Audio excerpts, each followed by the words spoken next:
मां नगजा पार्वती जी तपस्या करके जब आवेशवश संतुलन करने के लिए काली रूप धारण किया, तो काली के बाद भगवान ने काली शब्द का कई बार संबोधन कर दिया श्याम वर्ण होने के कारण, तो उन्होंने काली रूप धारण कर लिया था क्रोध करके और दुष्टों का वध किया।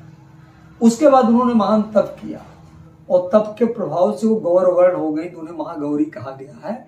और कमल पर वास करती है और इनका वाहन एक सिंह भी है। वैसे कमल पर ही वास है इनका, सिंह के ऊपर भी कमल रखती हैं और कमल में वास करती हैं। सिंह वाहिनी है, अष्टभुजा और चार भुजा से महागौरी मानी गई।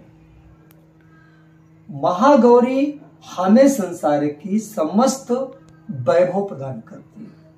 एक तो सबसे पहले बात में हमारे मन को संयमित करती है, जो 32 प्रकार से विचलित होता है।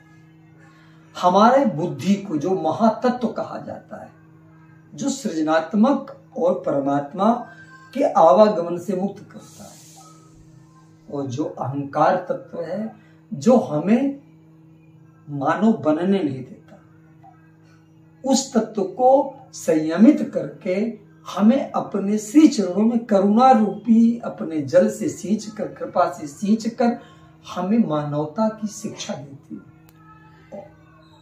इनका मंत्र महागौरी का मंत्र तो परिपूर्ण पूर्णमदा पूर्णमदम पूर्णात् पूर्णमुदच्यते पूर्णस्य पूर्णमादाय पूर्णमेवावशिष्यते। महागौरी का मतलब है पूरे ब्रह्मांड की एक सूत्रधार, लेकिन मंत्र सबका नवार्ण ही है, क्योंकि उसी से सबका प्रादुर्भाव है।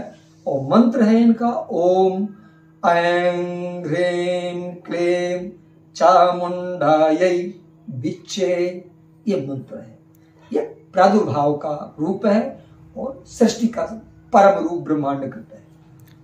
इनके रुचिकर पुष्प दिव्य खिले हुए फूल जैसे गुलाब है। उसी तरह के कुछ एक नवीन पुष्प चलते हैं जो आजकल बहुत कम यहाँ पर हम नाम जानते हैं, नाम ही हम नहीं जानते, लेकिन कई तरह के पुष्प अच्छे होते हैं जो पूर्ण खिले होते हैं। जैसे गेंदा का बड़ा पुष्प हो गया, कमल का हो गया, रक्तिम कलम जो गुलाबी कमल होता है ना, इस तरह के पुष्प कमल की प्रजाति और कमल की तरह गुलाब की प्रजातियों में समस्त प्रजातियां इन्हें पसंद है।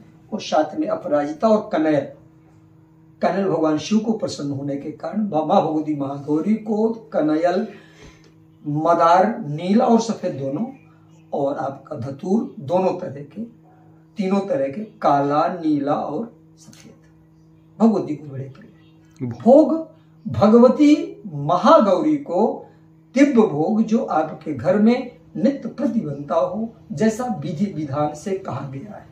विधि विधान में कहते हैं कि जैसे हमारे यहाँ साधारण भोजन चावल, दाल, पूरी, सब्जी, रोटी या अचार, इसके साथ में मीठा अवश्य होना चाहिए, ये उनका भोग है।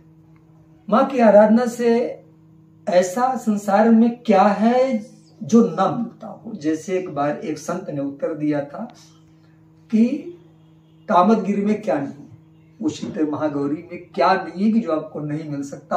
आप जिस कामना से आराधना महागौरी करोगी, निश्चित रूप से मां आपको उसी तरह परिपूर्ण कर देगी।